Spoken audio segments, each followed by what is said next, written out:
سوئی کو اپنے ہاتھ سے پار نہیں کر سکتا. ایک سوئی, آنکھ میں سوئی ڈالو, کوئی ڈالتا پسند کرتا ہے؟ کیا حال ہوتا ہے؟ اور اس آدمی کا کیا حال ہوگا جس کے پٹے پٹے سے روح کھینچی جاتی ہے, پٹے پٹے رگ رگ سے. اور رگیں کتنی ہیں؟ ایک آدمی کے سر سے لے کے پیر کے ناخن تک کتنی رگیں ہیں, شریانے جریانے اتنی ہیں کہ دنیا کے 7 چکر لگائے جا سکتے ہیں اس کی رسی کی طرح. ہر ایک پٹے پٹے سے روح کھینچی جائے گی تو کتنی تکلیف ہوگی.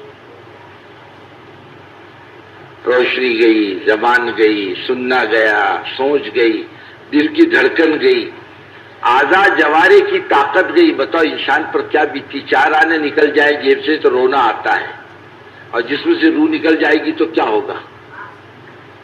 کبھی سوچا اس مسئلے کا حل کیا؟ آخرت کی منزل کی تیاری کیا؟ بہت سوچنے کی بات ہے. اور آدمی باہر کے ماحول میں نہیں سوچتا. اگر آدمی اس کو کنٹرول کر لینا, بہت سی گندگیاں ہمارے کام کے اندر سے نکل جائے گی. پھر تیری میری نہیں کرے گا, گروپ نہیں بنائے گا, لڑائی جھگڑا نہیں کرے گا, بس کام کرے گا کہ میری بھی عاقبت بن جائے اور امت کی بھی عاقبت بن جائے. وہ صحابہ کا داعیہ کیا سب کو ایمان ملے. کیوں ایمان ملے؟ رسول اللہ صلی اللہ علیہ وسلم چاہتے تھے سب کو کیوں ایمان ملے. وہ جانتے تھے بے ایمانی کی گندگی کیا ہے, بے ایمانی کے پیچھے کیا چھپا ہوا ہے اور ایمان کے پیچھے کیا چھپا ہوا ہے. ایمان پر کیا ملے گا اور بے ایمانی پر کیا بھگتنا پڑے گا ہم نہیں جانتے. اللہ کے رسول صلی اللہ علیہ وسلم جانتے تھے, اس لیے آپ کے اندر کا داعیہ تھا دنیا میں کوئی بے ایمان نہ بچے, سب کو ایمان ملے. آخر میں اللہ کو کہنا پڑا اے محمد صلی اللہ علیہ وسلم اتنا مت کوڑو, اتنے بے چین مت ہو. اگر لوگ ایمان نہ لائے تو آپ اپنا گلا گھونٹ لو گے, خودکشی کر لو گے. اس لیے کیوں بے چین ہوتے ہیں آپ؟ یہ ہمارا نظام ہے, ہم چلاتے ہیں, ہدایت ہمارے قبضے کی بات ہے. لیکن آپ صلی اللہ علیہ وسلم جانتے تھے کہ مصیبت کیا ہے, اور آپ کا داعیہ تھا کہ پوری انسانیت کو ایمان مل جائے. اس لیے کہتے ہیں داعی وہ جس کے دل میں پوری انسانیت کا درد ہو, اور جس داعی کے دل میں انسانیت کا درد نہ ہو وہ دل نہیں جہنم ہے. جو آدمی اپنے نفع کو سوچے وہ آدمی داعی نہیں بن سکتا. ایک آدمی اپنے کاروبار کے نفع کو سوچے وہ ایمان کا داعی نہیں بن سکتا. ایک آدمی اپنے گھر کے بارے میں سوچے وہ ایمان کا داعی نہیں بن سکتا. ایمان کا داعی تو وہی ہو جو پوری انسانیت کو سوچے, پورے عالم کے بارے میں سوچے. اے اللہ پورے عالم کا کیا تو نے بنایا ہے, اس کا کیا, اس کو ایمان کیسے ملے گا؟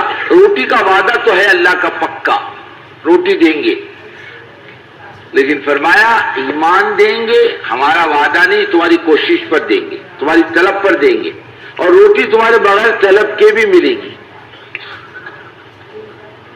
لیکن ایمان تمہارے بغیر طلب کے نہیں ملے گا. ابو طالب ہے, نام ابو طالب, نام کیا ہے؟ طلب نہیں, ایمان نہیں ملا. ابو جہل کو نہیں ملا, ابو لہب کو نہیں ملا, شیبہ, عتبہ, ربیعہ, جنہوں نے حضور پاک صلی اللہ علیہ وسلم کا بچپن سے لے کے جوانی تک اپنے آنکھوں سے دیکھی. معمولی بات ہے. ہم کو تم کو ایک آنکھ دیکھنا نصیب ہو جائے حالت ایمان میں, تمہارا ہمارا بیڑا پار. اور اللہ کے رسول صلی اللہ علیہ وسلم اس کو حالت ایمان میں ایک دفعہ بھی دیکھ رہے تو اس کا بیڑا پار. انہوں نے تو 40 سال دیکھے, 40 سال سے زیادہ, لیکن ایمان نصیب نہیں ہوا. بے طلبی اتنی بڑی بیماری ہے. اپنے کو ایک آدمی دور سے اجتماع میں آتا ہے, ایک آدمی دور سے نماز پڑھنے کے لیے مسجد میں آتا ہے, مسجد کے دروازے پر دکان ہے, اس کو توفیق اندر آنے کی نہیں ہوتی. مسجد کے مکان, اللہ مسلمانوں کو سمجھ دے, مسجد کے مکان کمرے بنا کے کرائے پر دیتا ہے, اندر آدمی رہتا ہے, کرایہ بھرتا ہے, نماز کو نہیں آتا. ایک پادری کہنے لگا ارے مسلمانوں کی عقل ماری گئی, مت ماری گئی, پاگل ہو گیا مسلمان, اس کو اپنی عبادت گاہ کی عزت کی بھی توفیق نہیں کیا. چوروں کو, بدماشوں کو, بے نمازیوں کو کرائے پر مسجدوں میں رکھتا ہے. اس کو غیرت اتنی بھی باقی نہیں رہی کہ خدا کے گھر کا احترام کرے. ہماری یہ گرجا دیکھو، تم نے کوئی مکان دیکھا اس میں؟ کوئی دکان دیکھی تم نے ہماری اس حدود کے اندر؟ ہم نے خالص عبادت گاہ رکھی ہے، مسلمانوں نے اپنی عبادت گاہوں کا ستیہ ناش کر دیا۔ کرایہ اگر اس کی بس کی ہو نا تو اللہ یقین مانو مسلمان مسجد کو بھی کرائے پر چلائے گا۔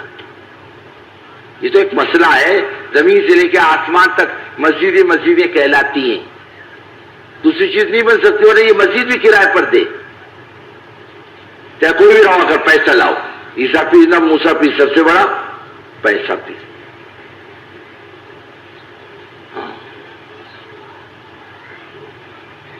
جب کام چھوڑ دیتی نا قومیں، ذہنی اعتبار سے صلاحیت بھی جاتی ہے۔ ایک دیہات میں اندازہ لگاؤ دیہات کی کیا پوزیشن، ہم لوگ گزر رہے تھے تو اس نے کہا بس چائے پیتے جاؤ، ہم وہاں جا کر جو دیکھا تو مسجد کا صحن چھوٹا اور 3 دکانیں۔ ابھی کیوں؟ خرچے کے لیے تو بنے کم بخت تو، اور مسجد کو بڑی کر، آنے والے مسلمانوں کو روکنے کا ذریعہ مسلمان ہے، مسجد چھوٹی بناتا ہے کہ مسلمان مسجد میں نہ آئے، بڑا کر اسے مسجد کو، اور نیت کر کہ اللہ تعالیٰ ساری دنیا کو میری مسجد کے اندر بھیجے۔ مسجد ہی چھوٹی بنایا تو آنے والوں کو تو تم بتاؤ مسجد ہماری چھوٹی ہے۔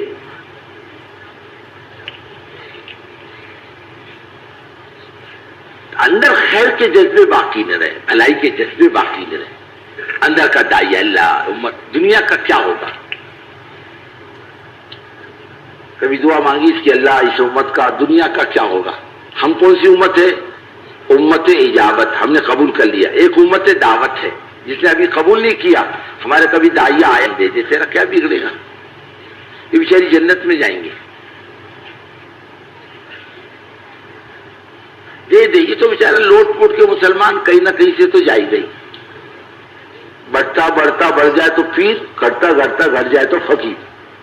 یہ تو کسی حال میں نفع سے خالی نہیں اس کا، یہ گنہگار بھی صحیح، لیکن اگر حالت ایمان میں گیا ہے، کیسے ہی گیا لیکن تھوڑا سا ایمان دے کے گیا رائی کے دانے کے برابر، تب بھی اس کا بیڑا پار ہوگا۔ اس بن بیچاروں کا کیا ہوگا؟